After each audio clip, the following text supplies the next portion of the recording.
Hello everyone. So first of all, I'm going to talk about the weapons. So there are 4 different ammo types for the weapons to use in this game. There's general rounds, impact rounds, special rounds, and high-powered rounds. And so since these weapons use different ammo types, I recommend you don't have 3 weapons that use the same ammo type because otherwise you're going to run out of ammo very quickly. Like if I just replace it, then I have 3 weapons that are using the same general rounds. And so if I run out of general rounds, I'm just out of ammo completely. It's a lot better to use one of each type of ammo.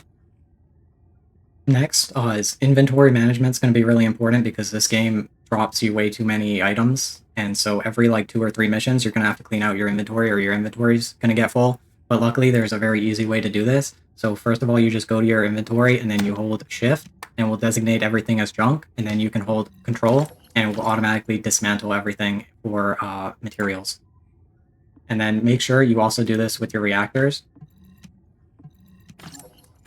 and for your external components.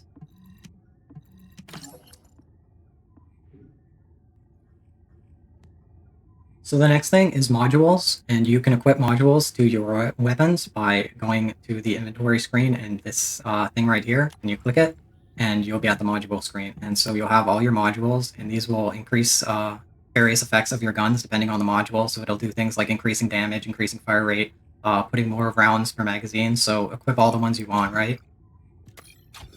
And you can equip them all the way up to your module capacity here. So you see 11 out of 36. But you should also note that in addition to the module capacity, you also can't equip modules with similar effects. So you see this fire rate up.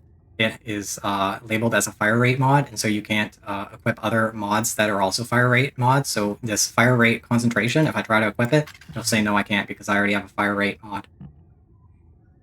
And so then when you're done equipping all your mods, you press S and it will save, and then your mods are saved.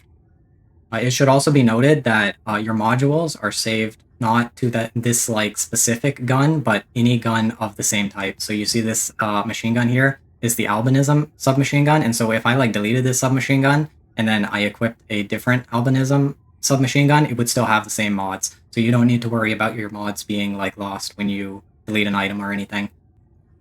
There are also modules that you can put on your Descendant. Down here it says Descendant modules, so you can click that and you can equip modules directly to your Descendant, just like guns. And so these things are more going to be about like resistances and increasing your skill damage and things like that. Another thing you should note that is specific to Descendant modules is there are these little symbols here. And when you look at the modules, it'll say down here module socket type. And so this one says malachite. And then if I go to this one, it says module socket type rutile. And you see that the pattern on it matches the pattern right here. And so if I equip this here, it'll say that it uses up 6 module capacity. But if I'm matching the pattern with the thing here, then now it's only using half as much. It's using 3 module capacity.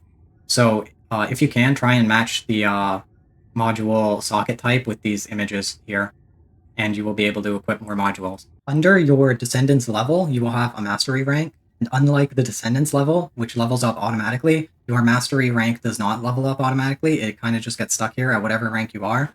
So probably rank 1 for you. And the way that you can level up your mastery once you've got enough experience is you go back to Albion, and then you just take a left turn, and you'll get into this place with these giant hands, and you go to this thing to activate the prime hands, and you just do mastery rank up.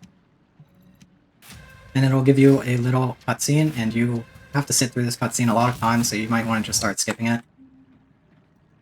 And then your mastery rank will be increased. And so you definitely want to do this because it gives you a lot of benefits. It'll let you equip more modules. It'll even expand your inventory. And it also unlocks new features later on in the game. So definitely a very important thing to be doing.